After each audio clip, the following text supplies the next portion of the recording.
The flame emperor के last video में हमने देखा था कि सेवन के सामने एक सोल क्लैन मेंबर था। अब देखते हैं कहानी में आगे क्या होता है।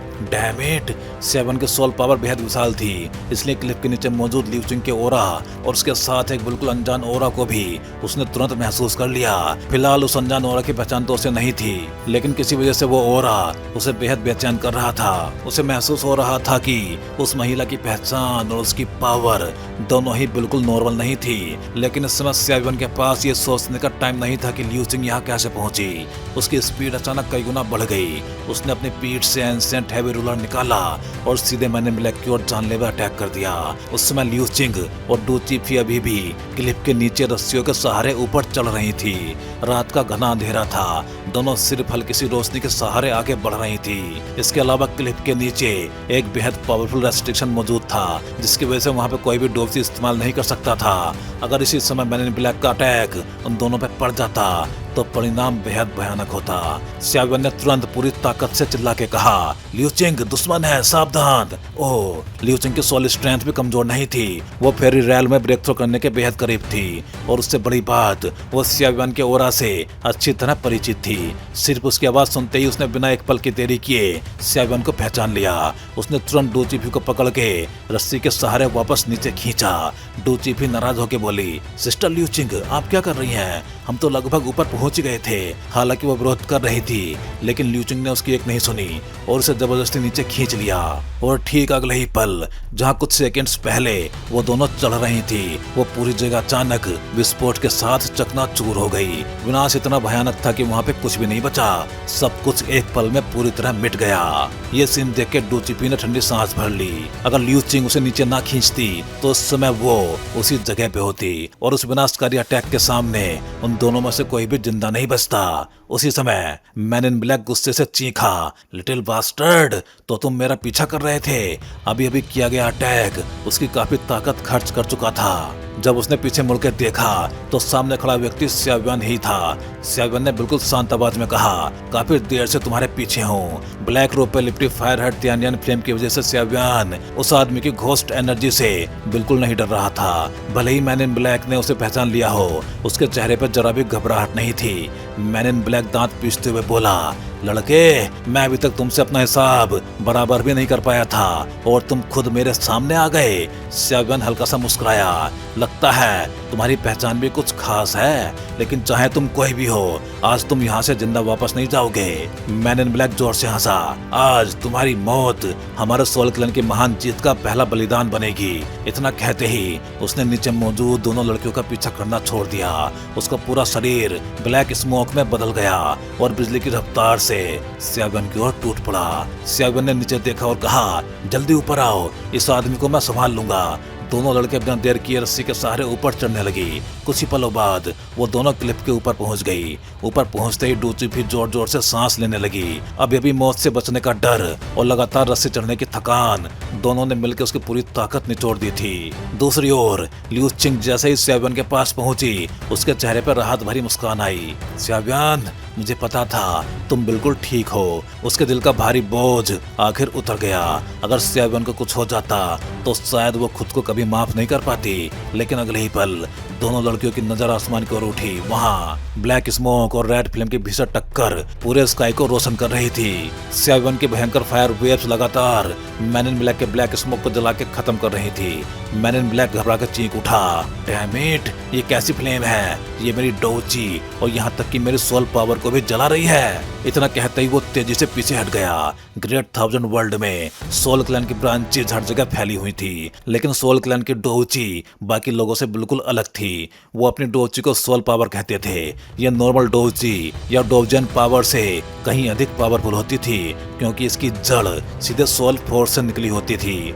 दूसरी ओर सेवन भी मनी मन चौंक गया। इस आदमी की डोची कुछ अलग है। सिर्फ पहली भ्रंत में ही उसने महसूस कर लिया कि मैन इन ब्लैक के शरीर की ब्लैक स्मोक वास्तव में कोई नॉर्मल डोची नहीं, बल्कि एक बेहद स्पेशल पावर थी। यह पावर उन सभी सोल क्लैन एक्सपर्ट से कहीं अधिक खतरनाक थी जिनका सामना सेवन पहले कर चुका था। अगर उसकी फायर एट्रीब्यूट डोची को होली फ्लेम का बैप्टिज्म ना मिला होता तो शायद वो इस पावर को जला ही नहीं पाता। तभी मैन इन ब्लैक ने फिर से अटैक कर दिया। 3 सोल चैन्स। उसके चारों ओर घूमते ब्लैक मिस्ट से अचानक 3 विशाल चैन्स निकल आई। हर चैन पे ठंडी चमक दौड़ रही थी। उन पे अनगिनत घोंसले रूंस उभर आए। मैन इन ब्लैक दहाड़ा, मर जाओ। तीनों चैन्स सीधे सेवन की ओर टूट पड़ी। उनकी नुकीली धारें स्काई को भी चीरती हुई आगे बढ़ रही थी। सेवन ने गहरी सांस ली। उसकी आंखें अचानक बेहद शांत हो गई। Heavenly finger technique, 4th finger, second style, sky breaking finger. उसकी गर्जना पूरे आकाश में गूंज उठी। पल भर में पूरा स्काई फायर एट्रीब्यूट डोची से भर गया। आसमान में मौजूद सारी फ्लेम्स एक साथ सेवन के इंडेक्स फिंगर पे इकट्ठा होने लगी। उसने धीरे से अपनी उंगली आगे बढ़ाई और मैन इन ब्लैक की ओर इशारा कर दिया। अगले ही पल एक विशाल फ्लेमिंग जायंट फिंगर आसमान को चीरती हुई निकल पड़ी। उसके अंदर इतनी विनाशकारी पावर थी कि मानो पूरा स्काई भी टूट सकता था। फ्लेमिंग जायंट फिंगर और 3 सोल चैन्स आपस में टकरा गए। भयानक शॉक वेव्स चारों ओर फैल गई। कुछ ही पलों में तीनों चैन्स पे दरारें पड़नी शुरू हो गई। ये देख के मैन इन ब्लैक पागलों की तरह गरजा, लिटिल बास्टर्ड। उसने बिना किसी हिचकिचाहट के अपने शरीर की सारी सोल पावर उन चैन्स में डाल दी। तुरंत तीनों चैन्स पहले से कहीं अधिक चमकने लगी। सेवन मुस्कुराया। सिर्फ तुम ही अपनी ताकत नहीं बढ़ा सकते, उसने धीरे से कहा। Fire heart Tianyan. भयानक होली फ्लेम उसके पूरे शरीर से ज्वालामुखी की तरह फूट पड़ी। फिर समुद्री लहरों की तरह सारी फ्लेम्स सीधे फ्लेमिंग जायंट फिंगर में समा गई। अब तक बराबरी पर चल रही दोनों पावर्स का बैलेंस एक ही पल में टूट गया। होली फ्लेम के मिलते ही फ्लेमिंग जायंट फिंगर ने 3 सोल चैन्स को पूरी तरह चकनाचूर कर दिया। मैन इन ब्लैक की आंखें फैल गई। उसने ब्लैक कलर का ब्लड उगल दिया। उसके शरीर का ऑरा तुरंत कमजोर पड़ गया। वो कंट्रोल खो के क्लिप के नीचे झाड़ियों की ओर जा गिरा।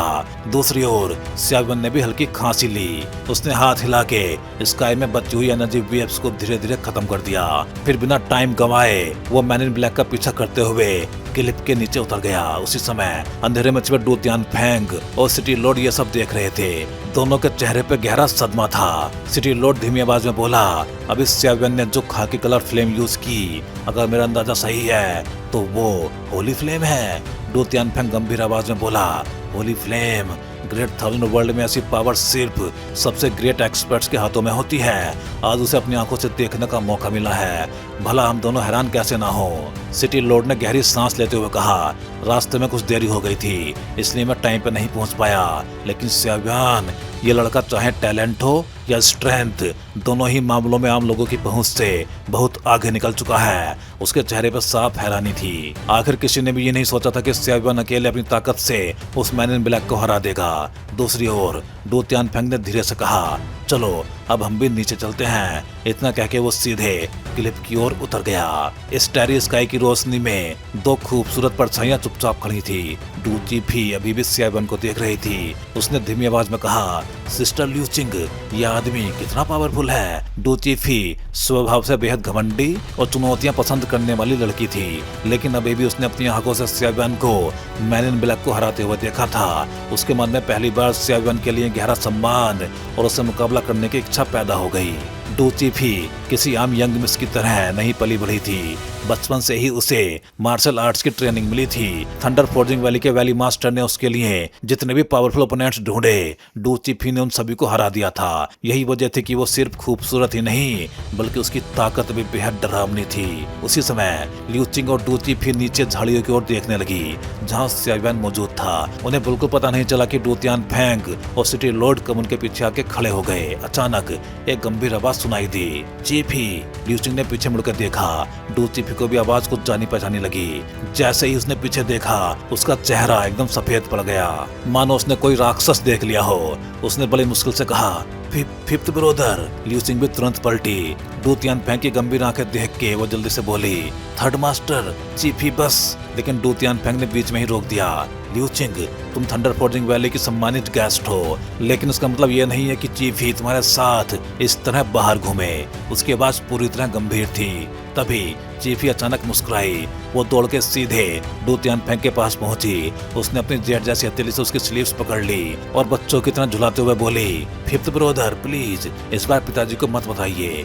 डू चीफी बचपन से कई बार थंडर फोर्जिंग वैली से चोरी छिपे बाहर निकली थी, लेकिन हर बार पकड़े जाने पर उसे बिना कुछ कहे वापस ले जाया जाता था। इस बार डू तियानफेंग ने उसे पकड़ तो लिया था, लेकिन अभी तक कोई सजा नहीं दी। यही देख के डू चिपी समझ गई अभी उम्मीद बाकी है। डू तियानफेंग बेबस होकर मुस्कुराया। तुम थंडर फोर्जिंग वैली का फ्यूचर हो। अगर तुम्हें कुछ हो जाता तो हम वैली मास्टर को क्या जवाब देते? थंडर फोर्जिंग वैली में कुल 5 मेन इंचार्ज थे, चीफ मास्टर, डिप्टी चीफ और फर्स्ट, सेकंड तथा थर्ड मास्टर। इन पांचों के आपसी संबंध सगे भाइयों जैसे थे।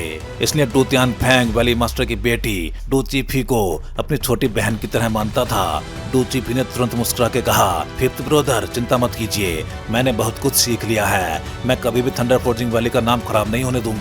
उसे इतना खुश देख के डू तियानफेंग भी मुस्कुरा दिया। उसी समय दूर से स्याव्यान वापस चलता हुआ आया। उसके हाथ में फायर एट्रीब्यूट डोल्ची की एक रेड फ्लेम लिपटी हुई थी। उस फ्लेम के अंदर गंभीर रूप से घायल मैन इन ब्लैक कैद था। सिटी लॉर्ड ने पूछा, इसकी हालत कैसी है? स्याव्यान ने शांत आवाज में उत्तर दिया, अभी एक सांस बाकी है। डू तियानफेंग ने सिर हिलाया, अभी तुम्हें कॉम्पिटिशन में हिस्सा लेना है, बाकी सब हम संभाल लेंगे। इतना कह के उसने मैन इन ब्लैक को स्याव्यान के हाथों से अपने कब्जे में ले लिया।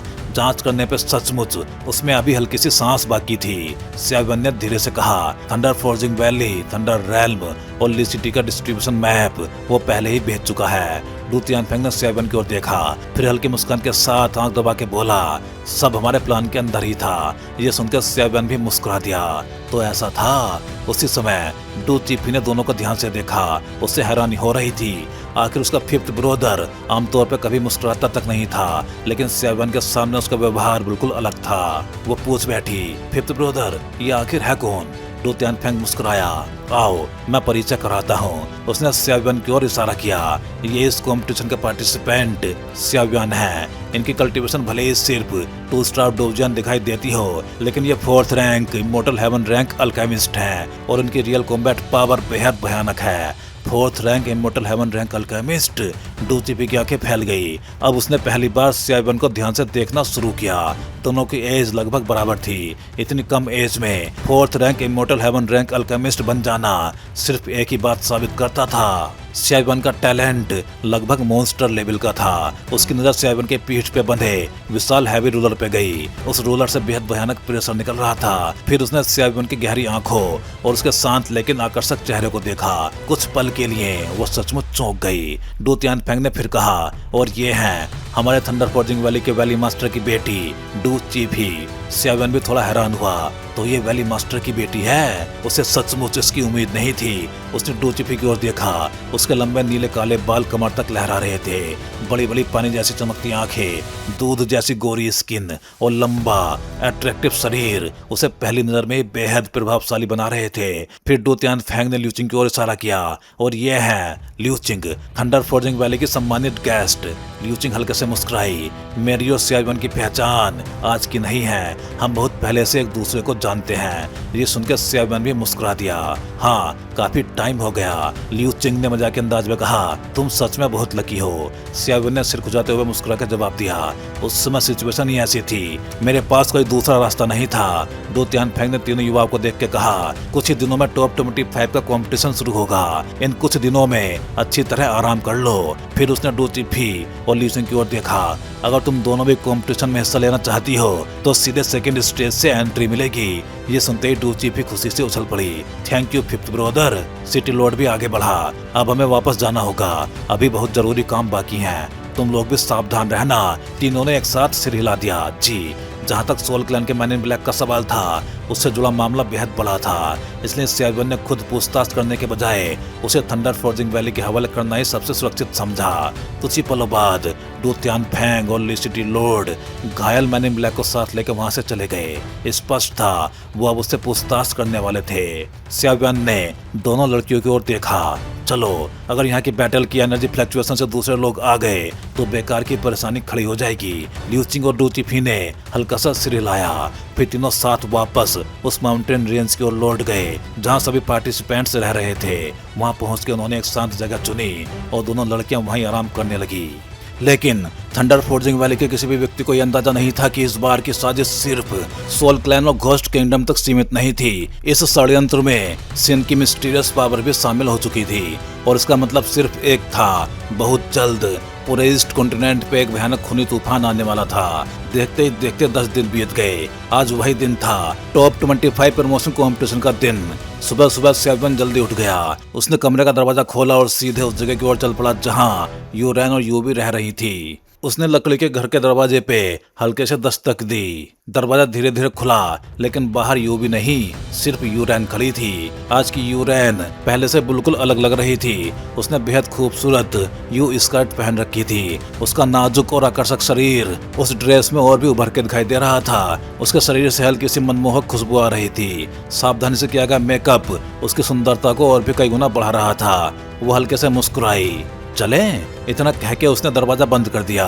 यूरेन अच्छी तरह जानती थी कि उसका और सेवन का फ्यूचर शायद कभी एक नहीं हो सकता, लेकिन हर लड़की सुंदर दिखना चाहती है। अगर फ्यूचर साथ नहीं हो सकता तो कम से कम वर्तमान की यादें खूबसूरत तो बनाई जा सकती हैं। सेवन ने हल्के से सिर हिलाया।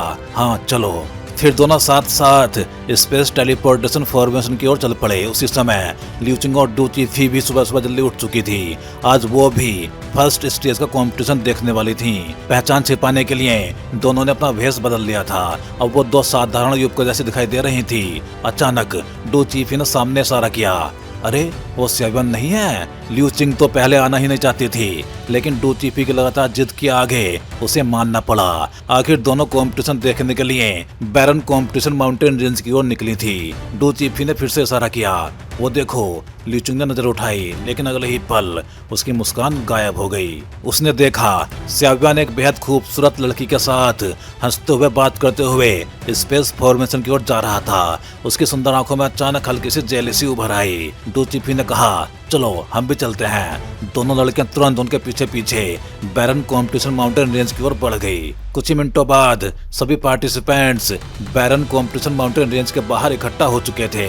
हर कोई कंपटीशन शुरू होने का इंतजार कर रहा था। उसी समय सेवन ने भीड़ की ओर हल्की सी नजर डाली। अचानक उसकी नजर दो परिचित चेहरों पर जाके रुक गई। ल्यूचिंग, डू चीफी।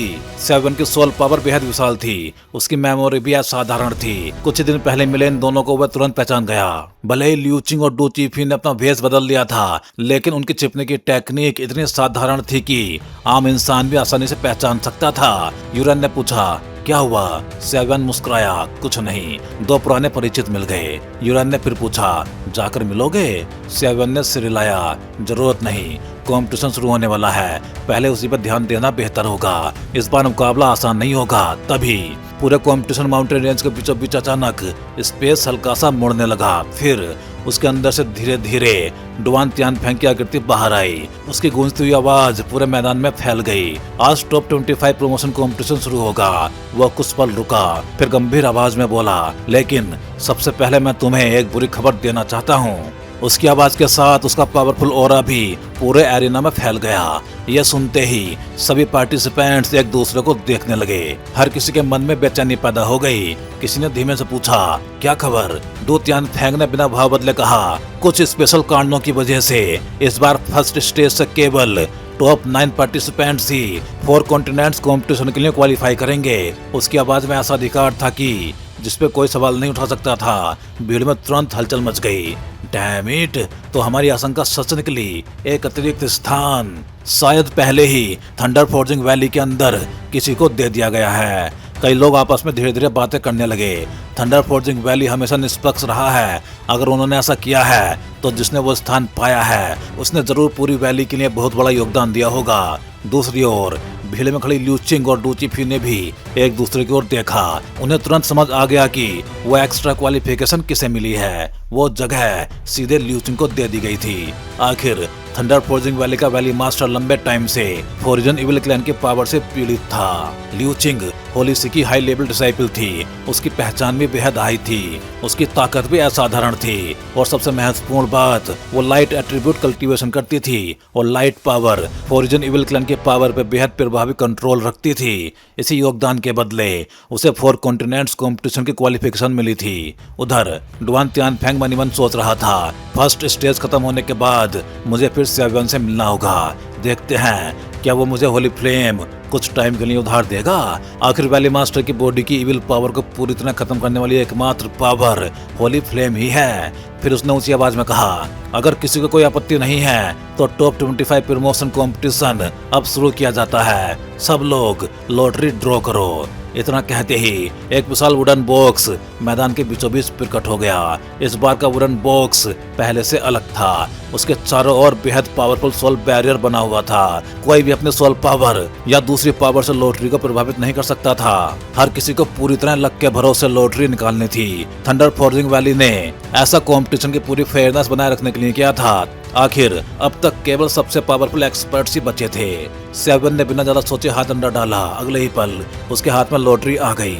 उसने देखा ब्लू नंबर 2।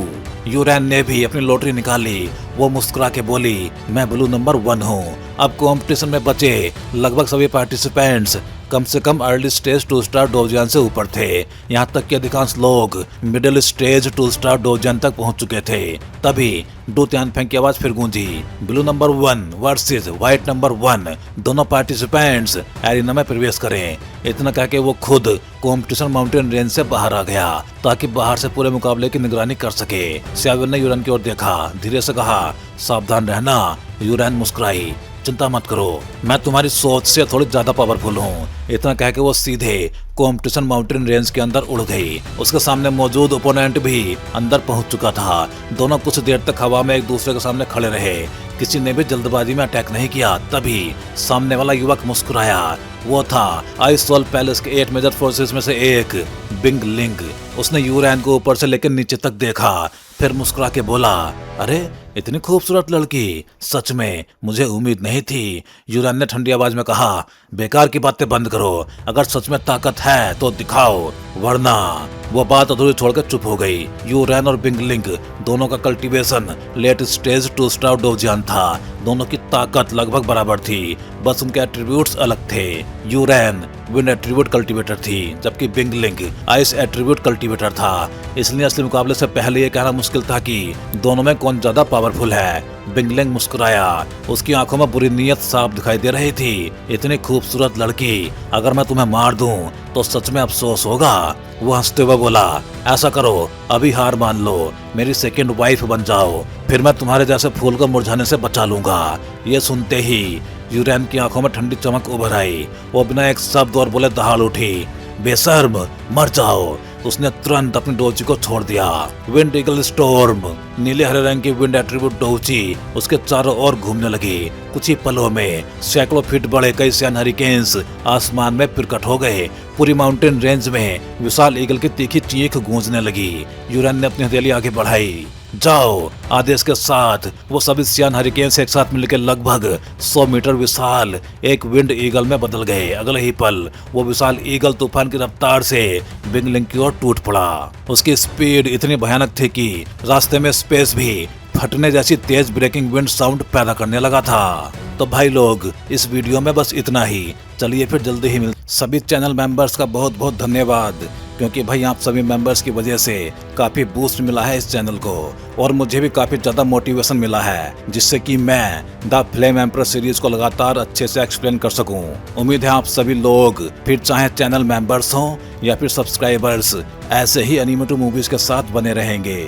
अगर आप चैनल मेंबर्स नहीं हो लेकिन चैनल मेंबरशिप ज्वाइन करके सपोर्ट करना चाहते हो तो आप भी कोई भी एक चैनल मेंबरशिप ज्वाइन कर सकते हो। चैनल मेंबरशिप ज्वाइन करना बहुत आसान होता है। आप चैनल पेज पे जाके इस ज्वाइन बटन को क्लिक कर सकते हो। इस पे क्लिक करते ही आपको सारे मेंबरशिप प्लान दिखाई देंगे, और फिर आप जो भी प्लान ज्वाइन करना चाहते हो उस पे क्लिक कर सकते हो। फिर आप इस ज्वाइन बटन पे क्लिक करोगे। इस पे क्लिक करते ही आपको ये पेज दिखाई देगा। यहाँ आने के बाद आप अपना पेमेंट मेथड सेलेक्ट कर सकते हो, यूपीआई या कोई और मेथड।